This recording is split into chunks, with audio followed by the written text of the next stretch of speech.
জানাজা দিয়ে শুরু হয় পাকিস্তানের আজাদ কাশ্মীরের সকাল। ভারতের ক্ষেপণাস্ত্র হামলায় গুঁড়িয়ে যায় আজাদ কাশ্মীরের মুজাফফরাবাদের বহু বেসামরিক ভবন, এমনকি ধ্বংস হয়ে যায় মসজিদও।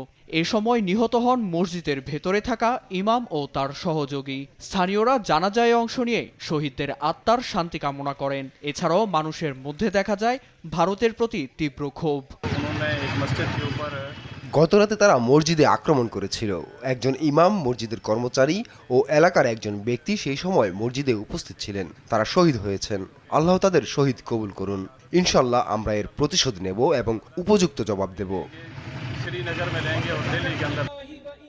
একই দৃশ্য দেখা গেছে পাকিস্তানের পাঞ্জাব প্রদেশেও। পাঞ্জাবে মুরিদকে শহরে হামলায় নিহত হন অনেকে।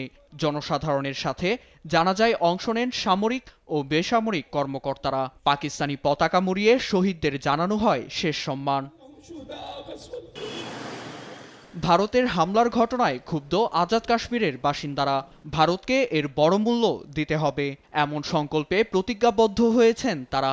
সেই সঙ্গে পাকিস্তান সেনাবাহিনীর সমর্থন করে বলেন, সেনাবাহিনীর মাধ্যমেই এর উপযুক্ত জবাব দেয়া হবে। ভারত অনেকদিন ধরেই বলে আসছে তারা আক্রমণ করবে। গতরাতে যে কাপুরুষোচিত কাজ করেছে আমরা তার নিন্দা জানাই। আমরা পাকিস্তান সেনাবাহিনীর পাশে আছি। পাকিস্তান সেনাবাহিনীর মাধ্যমে তাদের উপযুক্ত জবাব দেয়া হবে। ভারতকে এর বিশাল মূল্য দিতে হবে। আমরা এটি মনে রাখবো এবং নিশ্চিত করব যেন ভবিষ্যতে কখনো এমন কাজ করার কথা না ভাবে, ইনশাআল্লাহ।